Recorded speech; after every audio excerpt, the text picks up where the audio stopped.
twongeye turatomboye bana b'Imana kuba duhamagana Nyagasani ku neza ye, ku izina ry'Imana Data na Mwana na Roho Mutagatifu, amen.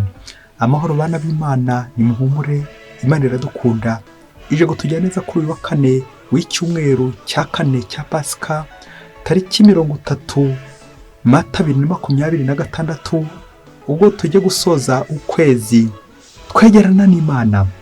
Dore amasomo ajya gutwegereza b'ijuru. Isomo rya mbere nibyo biteke byakozwe n'intumwa, umutwe wa 13 umurongo wa 13 kugeza ku 25.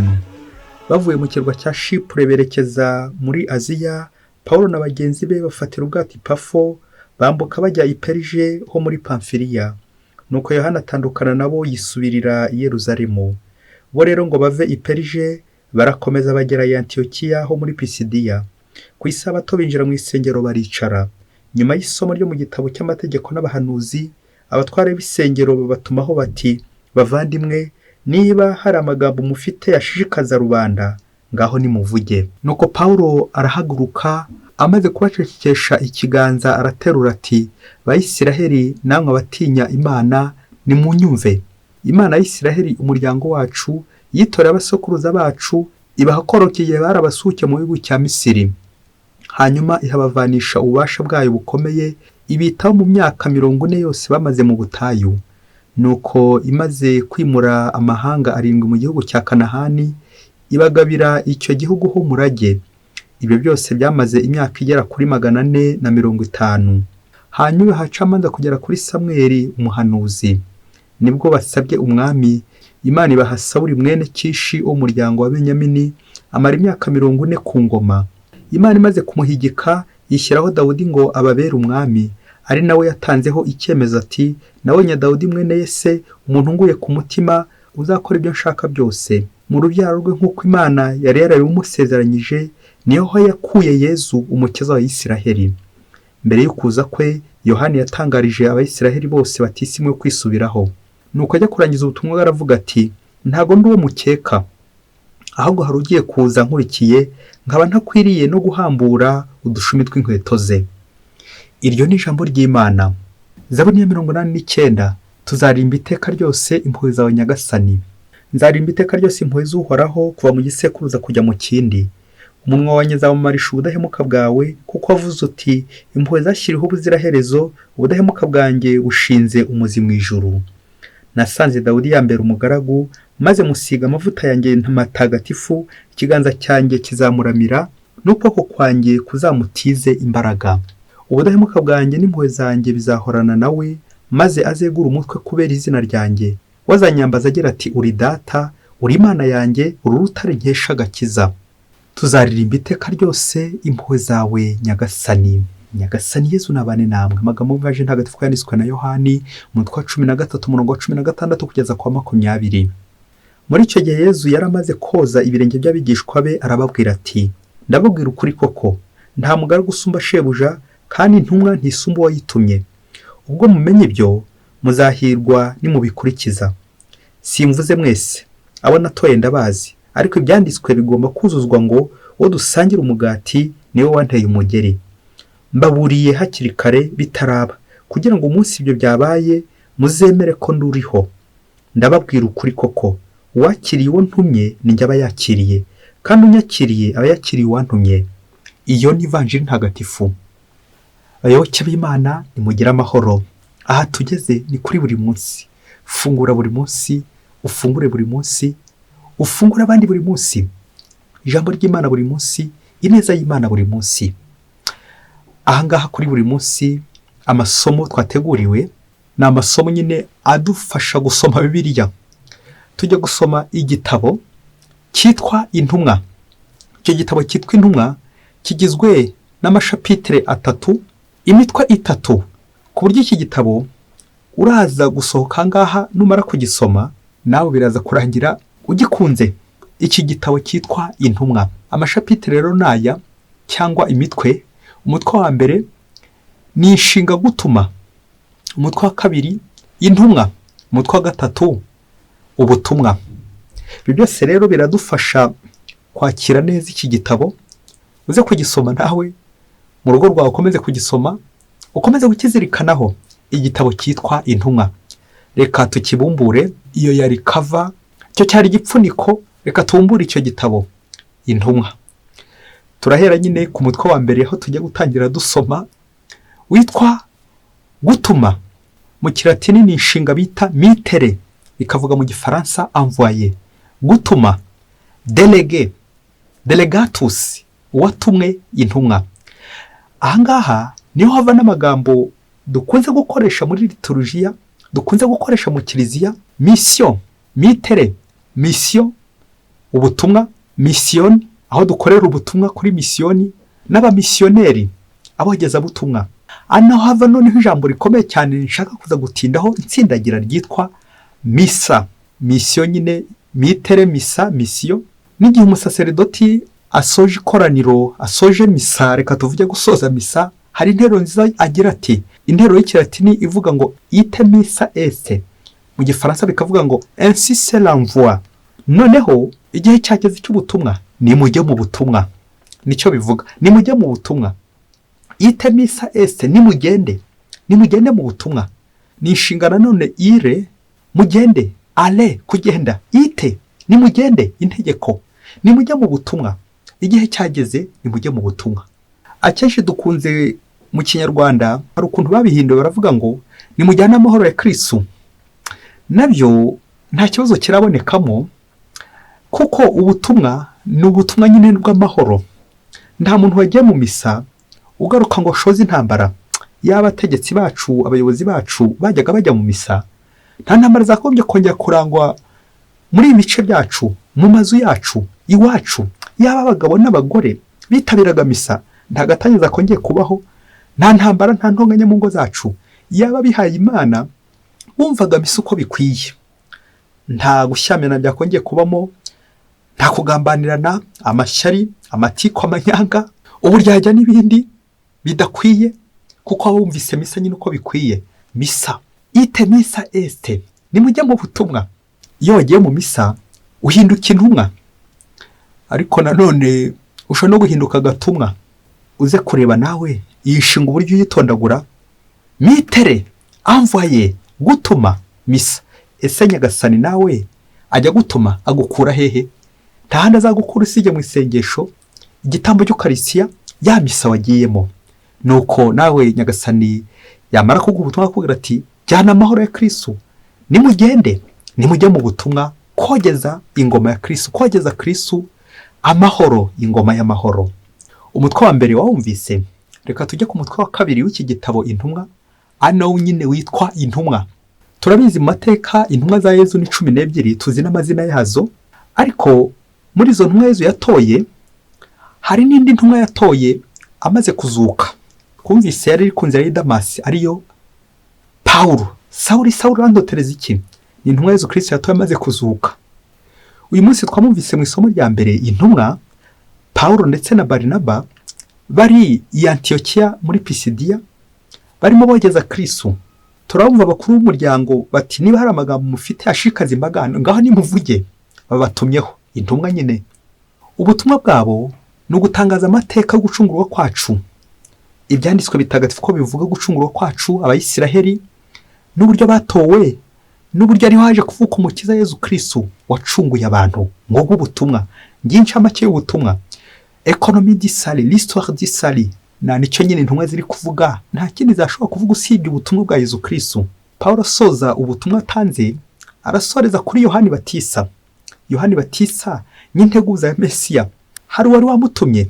Yezu Kristo akaba ari we ntumwa y'ukuri, apotre par excellence, watumwe n'Imana ku buryo noneho bweruye. Ni evangelii umunsi twayumvise iratubwira intumwa y'ukuri Yezu Kristo, intumwa y'Imana. Kristo ni ijambo ry'Ikigereki rivuga ngo Christos, bikavuga ngo uwatowe, abatowe turabasuhuje, uwasizwe, intumwa y'Imana, umwana w'Imana Yezu Kristo. Natwe rero muri batisimu turatorwa, duhinduka abatowe, duhinduka abakristo, abamamaza Kristo, abakristo. Nibwo Yezu avuze ati nta magara gusumba shebuja, intumwa ntisumbwa yitumye. Noneho bwa gatatu birava ku Mana Data, ubutumwa bunini, bikagera ku Mana Mwana Yezu Kristo, intumwa y'ukuri Nyagasani atuma ku isi. Natwe bikaza gutugeraho twebwe bene ngofero abuzukuru ba Rushati, twese bigatugeraho. Yezu Kristu utubwira ko ubutumwa ari ubwa bose ababatijwe. Iyi nteruro Yezu asorejeho ni nk'akoze ikintu bita extension, kwagura ubutumwa, kwagura umuyoboro. Ubwo agize ati uwakiriwe ntumye n'ijya aba yakiriye, kandi unyakiriye aba yakiriye uwantumye. Amen, amen, amen. Y'incamake y'ubutumwa bwa Yezu Kristu ko Imana imutuma nawe agatuma abandi. Abo bandi yatumye rero ntabwo tugomba kubasuzugura. Intumwa za Yezu Kristu, tuzi ko Yezu Kristu akoresha abakire, agakoresha abakene, agakoresha abanyantege nke. Abo niwe cyane akunze gukoresha cyane, abakene, kugira ngo abe aribo bamuvuga, kuko Kristu akunze gufata nanone ishusho y'umukene kugira ngo agere kuri bose. Ntawe Yezu atagera, ntawe adatuma. Rero ubutumwa misiyo ni ukugira ngo Yezu yongere gutwibutsa ko ntawe atakoresha. Akamvugo kinyarwanda igira iti nta kigozi kibura icyo kizirika. Nta n'umwe ku isi udafite ubutumwa.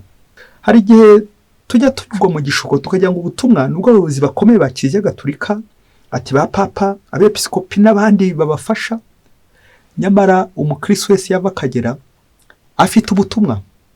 Matayo 28:19 kugeza kuri 20. Ubutumwa, kujya mu butumwa. Nawe wabatijwe umenya kuri mu butumwa, ukora ryari ubutumwa. Nta n'umwe Nyagasani atahaye ubutumwa. Mubyeyi, funga amadirishya yawe, hari inkuru ngiye gukubwira ushobora kuza gusanga uri intumwa bitewe n'aho utumwa.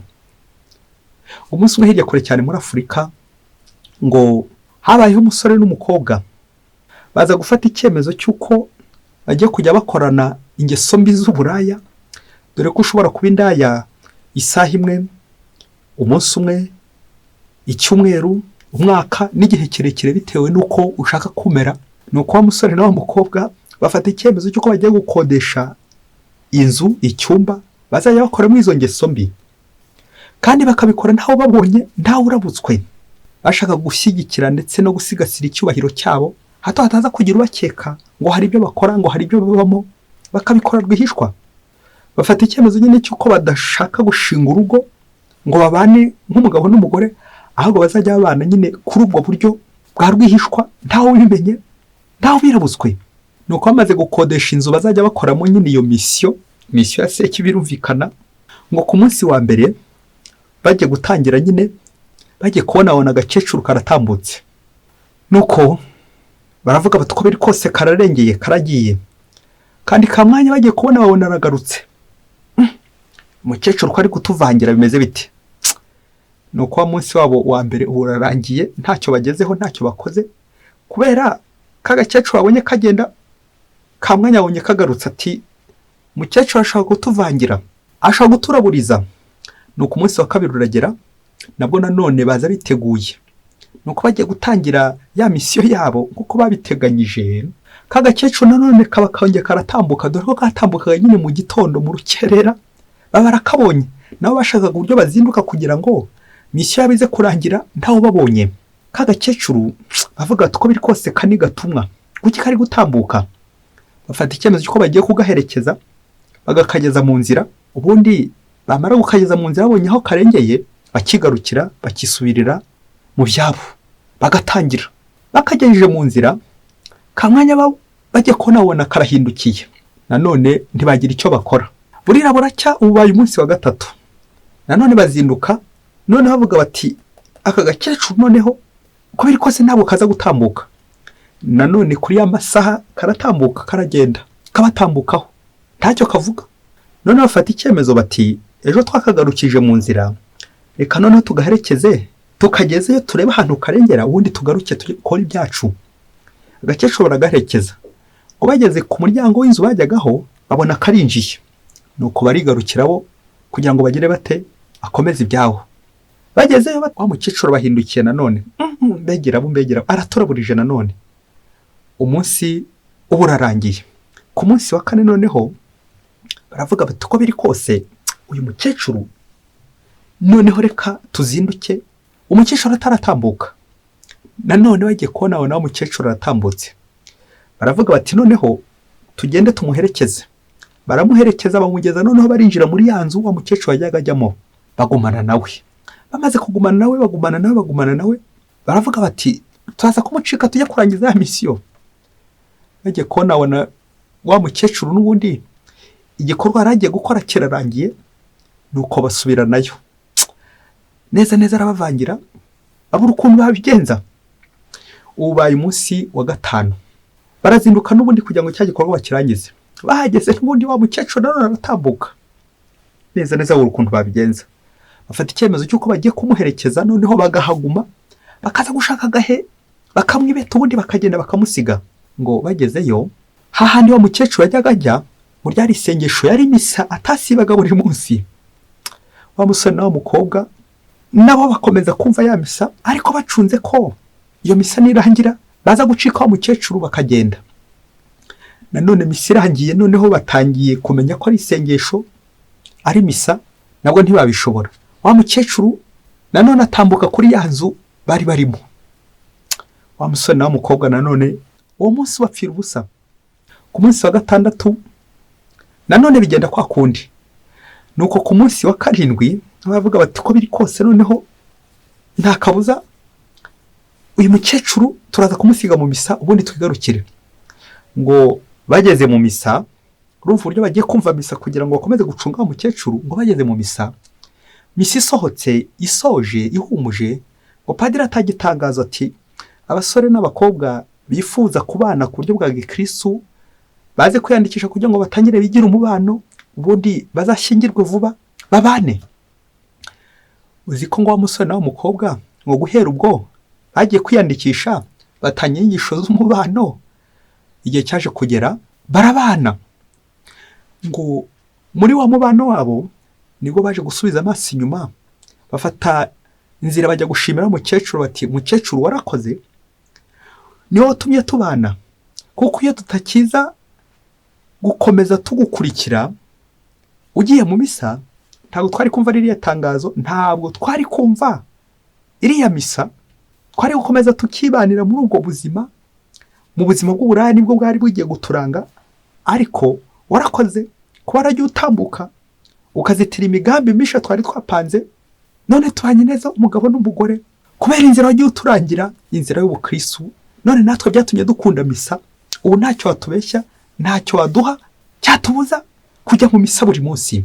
Bayoboke b'Imana, Yezu Kristo akuzwe. Mubyeyi, umvise uburyo umukecuru akora ubutumwa yicecekeye ntacyo avuze. Mukecuru Nyarucari mwene ngofero muzi ukora urushati, umukene ntacyo avuze, ariko ureba ibikorwa akoze kubera iki iyi misa. Reka dusoreze ku bintu 3 biza kugukebura nanjye binkebure uburyo tujya duha misa agaciro. Icya mbere nuko nta muntu numwe utaba intumwa, twese turi intumwa, cyane cyane ababatijwe. Ariko evangelization ntabwo gusa ikorwa n'abihaye Imana, abapadiri, ababikira, abafurere, papa n'abandi benshi cyane, nabo baciye bugufi, nabo bakecuru. Umukecuru hari ijambo twumvise avuze, usibye gukora ubutumwa bwe nyine akajya mu misa nk'uko yabiteguye, Nyagasani yamuhamagaye. Ariko turebe uburyo bagiye bamwikanga kugeza igihe imigambi misha yose ayizitiye, nuko bikazarangira habonetse urugo, nyine urugo rw'abana b'Imana bagashinga urugo. Kubera iki? Wumvise ijwi rya Nyagasani ribahamagara. Icya kabiri twazirikana presence. Ese presence yawe aho uri bishobora kuvugira Imana cyangwa bishobora kuvuguriza Imana? Uhagarara Kristo aho uri mu butumwa, aho uri mu rugo, aho uri mu nzira. Iyo utambutse abakubonye bituma bashobora guhinduka bagacika ku ngeso mbi, bakareka imigambi mibisha, kubera ubuzima bwawe, uko utambuka, uko ugenda, uko wambara, uko ubayeho. Ibi byose bishobora kuvugira Kristo cyangwa bishobora kumuvuguruza. Yibaze nanjye nibaze uko uriho, ubuzima bwawe. Yamvuga igira iti kora ndebe irutavuga numve, baho ndebe ikabanziza byose. Ubuzima bwawe, uhamye bw'ubuzima bwawe ushobora kuvugira Kristo aho uri, aho ugeze. Icya gatatu ni ijambo misa ngo twakomeje kurigarukaho, gukunda misa. Burya misa haberamo ibintu byinshi cyane, ariko byose bishingiye ku mukiro. Abagiye mu misa bamwe bakira kuri roho, abandi bagakira ku mubiri, abandi bagakira indwara, abandi bagafatiraho ibyemezo by'ubuzima, ibyemezo by'uko bagomba kubaho ibyemezo byo kwagwamo gucika ku ngeso mbi, bakumvira n'amatangazo. Buriya no mu matangazo wahakirira, no mu matangazo gushobora kumvira Imana. Abifuza kwegera umubano bazaze, abifuza kugarukira Imana baze kwiyandikisha. Ngaho Nyagasani nawe ashaka kuguhamagarira kugira ngo agutume. Ndakwifuriza rero isengesho ryiza. Igihe cyose wagiye mu misa ujye uvuga uti Nyagasani hari ubutumwa yangeneye. Nibwo misa isoza igira iti ite misa ese. Noneho mwahawe ubutumwa mwumvise ijambo ry'Imana, twatugitamo cy'ukashya twahawe Kristo. Ngaho reka tumushyira abandi, kuko umukristo nyawe nushyira Kristo abandi. Nabyo Mutagatifu Yohani Mariya Vianney yavugaga ati nuva mu misa bagakubaza bati noneho byagenze bite, ko tubona witonze, ko tubona uri kugenda wibombaritse, byagenze bite noneho, ngo uzasubize uti erega nabonekewe, nta kindi ntwaye ijuru, ntwaye Imana, ntwaye Kristo. Amen, amen, amen. Mwese Imana ibahe umugisha. Imana Data na Mwana na Roho Mutagatifu. Amen. Padiri Musumukuru Ladislas wa Diyosezi ya Cyangugu.